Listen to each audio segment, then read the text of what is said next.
The true lovers of violence and entertainment know the show does not start on fight night, but from the moment the duel is announced. The fight itself is just the tip of the iceberg because pre-fight confrontations can be even better, and that is the exciting part of mixed martial arts. So kick the subscribe button and like the video because today we're talking about fun situations outside the cage with fighters who always mark their stare downs in unique ways. Quinton "Rampage" Jackson was the Rampage indeed. During the competition in the UFC, he attracted many viewers with his aggressive but humorous approach. But old fans of the sport know that he was a menace in Pride days, too, in and out of the ring. All it took to get fans excited was to give him a microphone and put him in front of the cameras. But even without a microphone, Jackson managed to be an attractive character. Let's remember the moment in Pride era when, during the stare down with Mikhail Ilokin, Quinton was more focused on the referee than on his opponent. The man was seconds before a fight, yet he managed to remember a joke to show the referee a yellow card for having bad breath.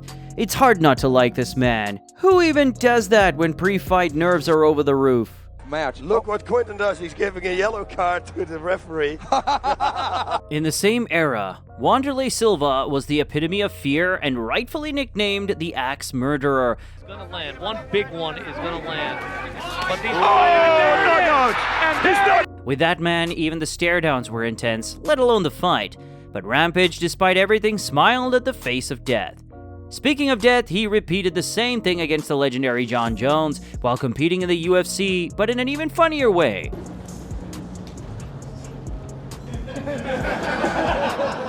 Bones was known for invading his opponent's private space during a stare down while looking everywhere but in their eyes, which was probably one of his many psychological games. However, Rampage, being a pit bull in the human body, was always immune to psychological influences. You can act tough and all until Quinton bursts in with his jokes. That will make you smile in most cases. Ion Cutelaba is another intense MMA personality who arrived in the UFC in 2017 and has remained there until today. The Moldovan fighter had more downs than ups in the promotion. Although he did not find his place among the elite fighters, he remained known to the audience because of the confrontations with opponents that he made entertaining. Hulk would come painted in green from head to toe. He also tended to suddenly scream in the opponent's face, and sometimes even shred their pictures in front of the audience. No one did face-offs like Cutelaba, who clearly loved his opponent's private space more than his own. However, his aggressive character did not always seem intimidating, at least not to fighters such as Glover Teixeira and Muhammad Ankalaev, who had none of it inside and outside of the cage. We will never get tired of watching Khalil Rountree's reaction, who was spooked, but not at all concerned.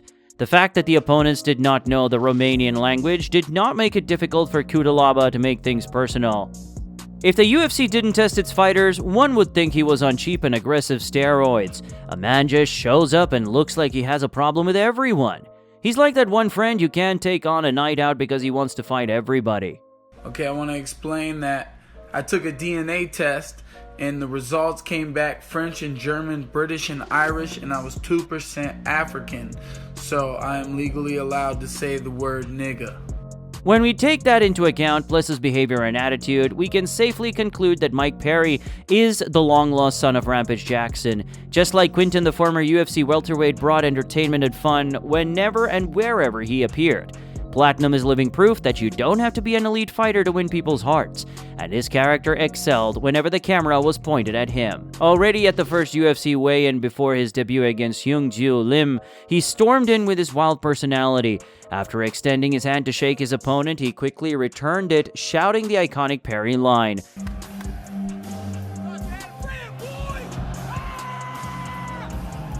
"Thought you had a friend, boy," leaving the opponent confused and the audience mesmerized. He would always bring a lot of energy with him, and there was never a dull moment with Mike.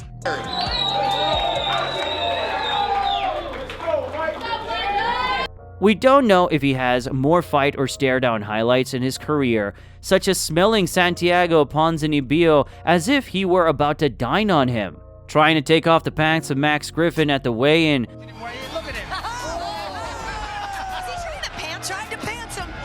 and hyping up the veteran Cowboy Cerrone, who couldn't help but laugh at Mike's crazy behavior. Mike Perry in our co-main event at welterweight. Even when he left the UFC, he didn't change. and his personality brought him many fans at the BKCF, where he found his success in the ring.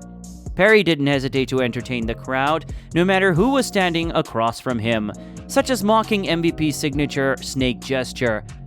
By far the best thing is Mike's respectful and heartwarming call out to Conor McGregor for a face-off after he won the fight at the BKCF event. Dude, I mean, could I get a face-off with Conor McGregor, man? That'd be...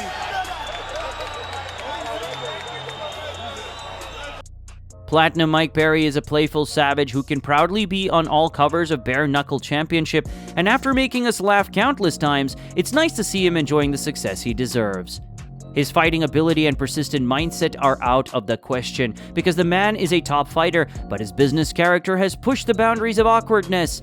It was respect and humility until he got hold of the flyweight title, and this chaos ensued. Henry Cejudo appeared in the King of Cringe edition and tried to mark the face-off with each subsequent opponent, sometimes trying too hard. At first it was strange to watch, but later people couldn't help but laugh, wondering what he was going to do next. In his first title defense against TJ Dillashaw, he appeared with a gold medal, which he probably sleeps with at night, and with a snake replica, which he maniacally pounded on the floor.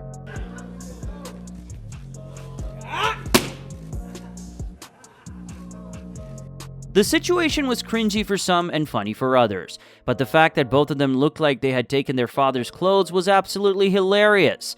Madness continues at the face-off with Marlon Moraes. Henry came in a magician suit because of Marlon's nickname Magic.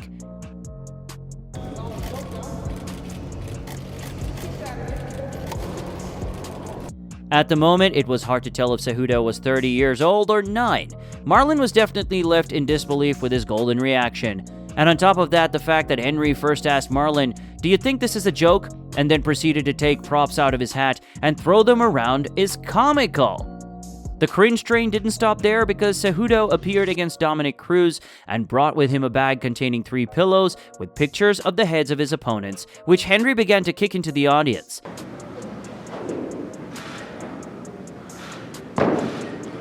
This attempt was the saddest of all the above, and Dominic was trying hard to stay serious. But to make matters worse, Henry actually knocked out all 3 opponents and became the champion in 2 divisions. It wasn't until he went into temporary retirement that his stare-downs started to be missed by people.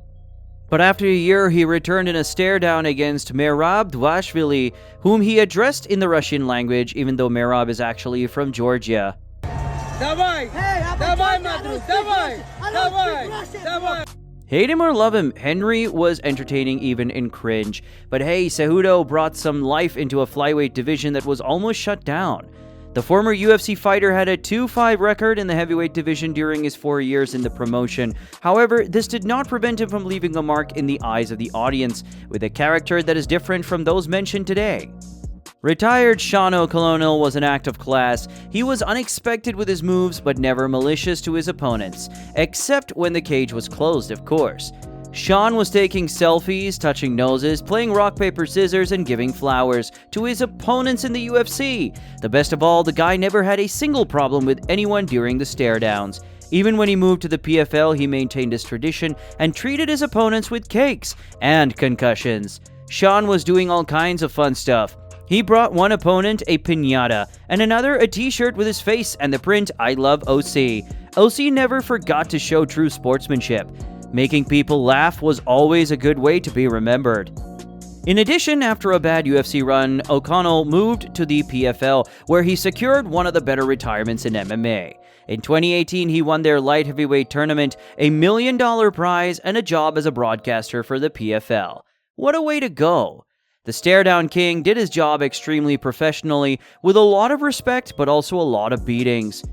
Since everyone loves bits of fun before the battles, it's time for a few honorable mentions.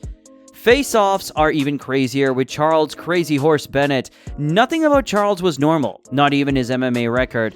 Although he lost the last 16 in his last win, Bennett had a ridiculous stare-down against Minoru Kimura at Risen before knocking him out quickly.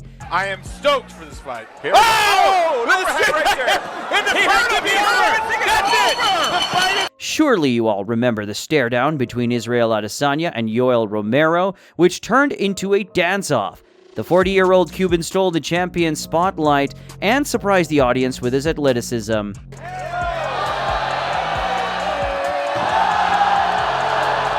And a special shout out to the late Anthony Rumble Johnson at the time he nearly gave Dana White a heart attack with John Jones. We are interested in those stare downs, always going to make you laugh, so leave us your answers in the comments down below, and don't forget to turn on the notification bell for more of our content.